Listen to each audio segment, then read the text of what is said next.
사무엘상 1장 26절에서 28절 말씀. 사무엘상 1장 26절 말씀입니다.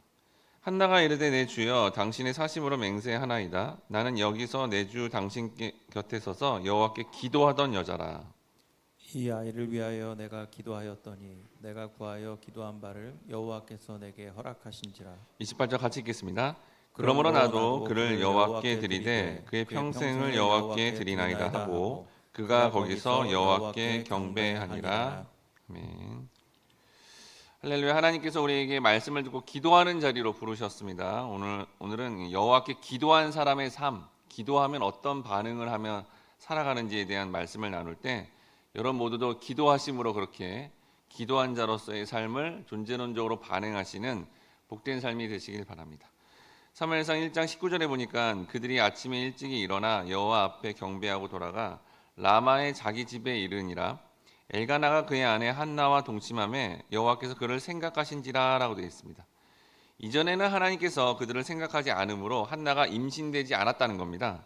그런데 여기 생각했다라는 것은 하나님이 약속한 것을 기억하시고 개입하신다라는 말씀입니다. 그럼 왜 하나님이 지금 이 시점에서 한나의 삶에 개입하실까요? 한나가 전심으로 기도했기 때문입니다. 우리의 삶에 감당 못하는 상황이 되더라도 우리가 믿음으로 기도하면 하나님은 우리의 삶 가운데 이렇게 개입하심으로 말미암아 그 삶을 선하게 인도하신다라는 겁니다.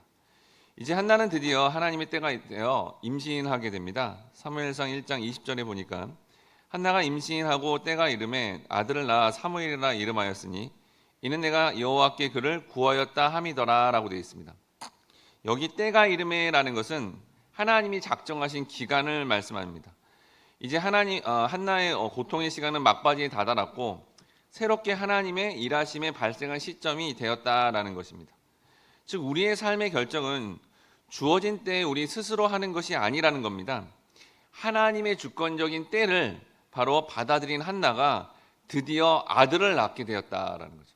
그 아들 이름이 뭐죠? 바로 사무엘입니다. 여러분 사무엘이라는 뜻은 하나님이 들으셨다, 하나님께 구하여 받은 자라는 뜻입니다. 즉 아이가 그냥 생긴 게 아니라 바로 하나님께 기도했더니 하나님이 들으시고 응답하셨다라는 겁니다. 그래서 사무엘 이름 자체가 사실은 기도 응답이다라는 뜻입니다. 하나님의 때에 하나님이 들으시고 응답하심으로 한나가 고백한 대로 전적인 하나님의 주권을 인정한 것입니다. 이는 하나님의 계획과 목적대로 응답이 주어지면 내 인생의 모든 것이 하나님으로부터 나온다라는 고백을 하게 되는데 이게 바로 그냥 주어지는 게 아니라 기도한 사람의 삶의 반응이다라는 겁니다. 사실 우리는 처음부터 이렇게 살아가면서 하나님의 주권을 인정하지 못합니다. 왜냐하면 우리가 우리의 원조상되는 아담이 지은 죄의 결과가 내가 하나님처럼 되고 싶어하기 때문이죠. 내가 가진 것이 전부 나의 것이다 라고 생각하는 게 인간의 기본적인 태도다라는 겁니다. 여기 한나도 만약에 자신이 노력해서 만약에 그냥 이렇게 어떤 아들을 얻었다라고 했으면 이렇게 하나님의 주권을 인정하지 않았을 것입니다. 그런데 고난을 통해 기도를 했더니 그 과정을 통해서 이거 지금 하나님이 주신 거구나라는 그 인식이 생겼고 그리고 그 고백을 하나님께 이렇게 나타냈다는 겁니다. 한나는 자신이 노력해서 된 것이 아니라 기도함으로 기도한 사람이 되자 하나님의 주권의 때에 하나님의 때에 바로 아들을 주었기 때문에 그 아들을 자신의 것으로 하지 않은 것입니다. 자신이 낳은 아들을 자신의 우상으로 삼거나 자신의 소유로 삼지 않고 그대로 하나님께 돌려드렸다라는 겁니다. 사무엘상 1장 26절에서 26절에 보니까 그들이 수소를 잡고 아이를 데리고 엘리에게 가서 한나가 이르되 내 주여 당신의 사심으로 맹세하나이다. 나는 여기서 내 주 당신 곁에 서서 여호와께 기도하던 여자더라 라고 합니다. 한나는 자신에게 상처 주었던 제사장까지도 자신의 이 기도를 하자 열심히 하나님께 기도하자 겸손하게 자신을 낮추고 기도 응답에 어떤 방해물이 해당되는 다른 사람에 대한 해나 보복을 하지 않고 바로 이렇게 응답받는 삶이 체질화되며 기도하는 가운데 하나님의 사람으로 만들어져 갔다라는 겁니다. 그러면서 이제 하나님을 향해서 다음과 같이 기쁘게 자발적으로 헌신의 고백을 하게 됩니다. 사무엘상 1장 27절에서 28절에 보니까 이 아이를 위하여 내가 기도하였더니 내가 구하여 기도한 바를 여호와께서 내게 허락하신지라. 그러므로 나도 그를 여호와께 드리되 그의 평생을 여호와께 드리나이다 하고 그가 거기서 여호와께 경배하니라. 한나는 극심한 고난을 통해 간절히 하나님께 기도하자 놀랍게도 그 아들을 완전히 하나님께 바치겠다라는 고백을 하게 됩니다. 여기서 한나가 사실은 신앙생활을 잘하여 헌신을 잘해서 이렇게 된 건 아닙니다.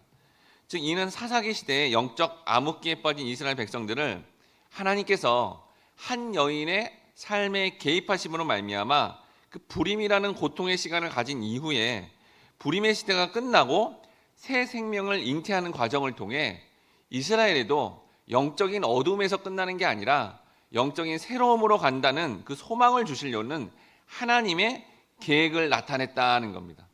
즉 한나의 고통과 힘듦은 그 시대의 이스라엘 백성들이 가질 수밖에 없는 무능함, 혼란함, 힘듦을 상징하는데 이제 기도하게 되자 하나님의 때가 이르러 하나님의 주권으로 그 백성들에게 새로운 생명과 새로운 소망을 주신다라는 의미가 여기 들어가 있다는 겁니다.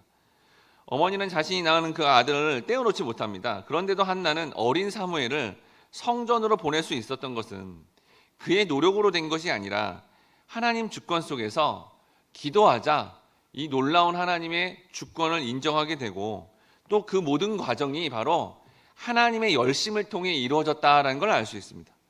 우리는 이렇게 하나님의 주권 안에 반응함으로 이 기도로 반응함으로 말미암아 하나님의 주권을 인정하는 성도가 되어야 되는 것입니다. 사무엘상 1장 21절에서 22절에 보니까 그 사람 엘가나와 그의 온 집이 여호와께 매년제와 서원제를 드리러 올라갈 때에 오직 한나는 올라가지 아니하고 그의 남편에게 이르되 아이를 젖대거든 내가 그를 데리고 가서 여호와 앞에 뵙게 하고 거기서 영원히 있게 하리다 하니. 한편 엘가나는 평상시에 정기 예배를 잘 드렸습니다. 그런데 여기 서원제라는 예배도 드렸다고 성경이 말씀하고 있는데 정기 예배가 없어도 특별한 예배를 드렸다는 겁니다. 오늘날로 말하면 주일날 예배만 드린 게 아니라 주중에도 나와서 열심히 하나님 앞에 예배하는 삶을 살았다는 겁니다. 또한 아내 한나도 아이가 젖을 때면 여호와 앞에 평생 예배하는 사람이 되도록 그렇게 고백하고 있습니다. 원래 레위인들은 일반적으로 25세에서 50세까지 성소에서 봉사하였다고 합니다. 그런데 한나는 젖이 뗀 이후에 어린 사무엘을 25세가 아닌데도 하나님께 평생 바치겠다고 그렇게 서원한 겁니다. 이처럼 온전한 예배는 하나님을 가장 보배롭고 가치 있는 분임을 입술로 고백하는 것뿐만 아니라 삶으로 반응하는 것입니다.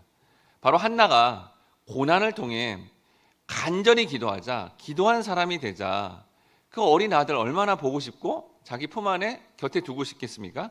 그렇지만 그거를 고백함으로 온전한 예배자가 되자 자녀를 하나님 앞에 온전하게 드리는 헌신을 하는 반응이 삶 속에 나타나게 되었다는 겁니다.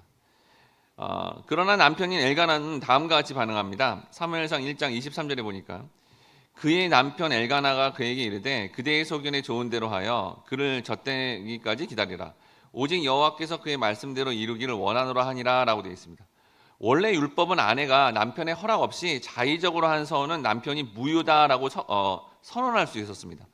민수기 30장 8절에 보니까 그러나 그의 남편이 그것을 듣는 날에 허락하지 아니하면 그 서원과 결심하려고 경솔하게 입술을 만한 서약은 무효가 될 것이니 여호와께서 그 여자를 사하시리라 되어 있습니다. 엘가나가 한나를 통해 얻은 첫 아들을 평생 하나님께 드리는 것은 정말 쉬운 결정이 아닙니다.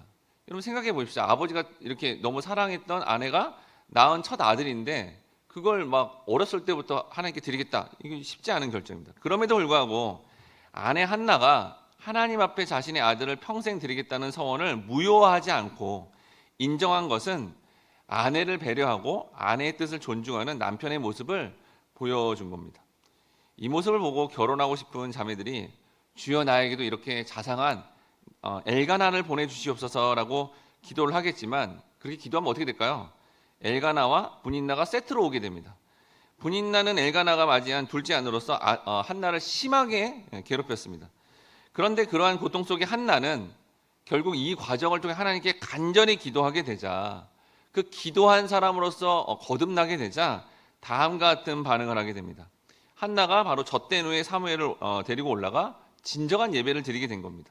사무엘상 1장 24절에서 25절에 보니까 젖을 뗀 후에 그를 데리고 올라갈새 수소 3마리와 밀가루 한 에바와 포도주 한 가죽 부대를 가지고 실로 여호와의 집에 나아갔더니 아이가 어리더라. 그들이 수소를 잡고, 민수기 15장에 보면 서원제는 원래 수송아지 하나와 소재로서 에바 10분지 3, 포도주 한 희만을 드리도록 되어 있습니다. 그런데 한나는 여러 가지 제물 중에 단연코 가장 비싸고 귀한 수소를 3마리나 드리고 소재와 전제와 거의 3배에 가까운 서원 제물과 감사의 예물로 온전하게 예배했던 것입니다. 3년가량 키운 아이를 자신의 품 안에 키워서 너무 그냥 다정다감하게 있어도 되는데도 불구하고 자신이 서원한 것을 잊지 않고 예배를 통해서 온전하게 기도를 통해서 주님 앞에 헌신하게 된 겁니다. 이 땅에서는 우리가 아무리 열심히 예배를 드린다고 해도 뭔가 자신이 부유해지거나 조건이 좋아지면 사실 우상숭배나 기복적인 거로 율법적으로 예배드리기 쉽습니다.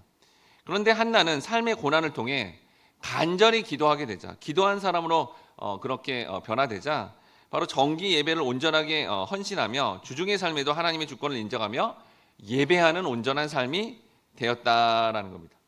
우리는 고난을 통해 그 하나님의 주권을 선포하며 그분 앞에 시간과 물질을 드리며 온전히 복음의 말씀으로 예배하여 개인과 공동체 가운데 어둠의 시대를 종결하고 주님께 영광을 돌리는 것을 오늘 본문의 한나를 통해서 우리는 말씀을 통해 소망을 가질 수 있다는 겁니다.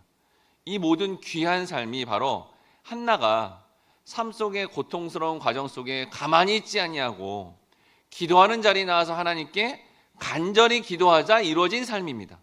우리는 하나님께 기도하는 사람이 되어서 이렇게 주님이 원하시는 대로 기도하는 사람으로서의 존재로서 거듭나 선한 영향력을 끼치는 복된 삶이 되시길 주님의 이름으로 축원합니다. 함께 기도하겠습니다. 사랑하는 주님 감사합니다. 우리의 삶에 예상치 못한 고난과 힘듦이 있을지라도 기도의 자리에 나와서 간절히 기도하게 되면 그 기도를 통해 일하시는 하나님을 경험한다는 것을 말씀을 통해 깨닫게 하시니 감사합니다.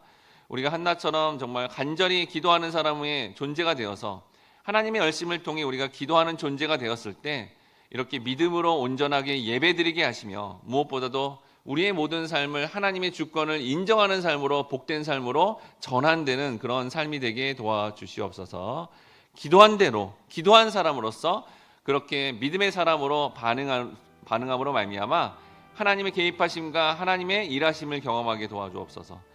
그렇게 하시며 인도하실 주님께 감사드리며 예수님의 이름으로 기도드립니다. 아멘. 다음에 기도 제목으로 기도하겠습니다.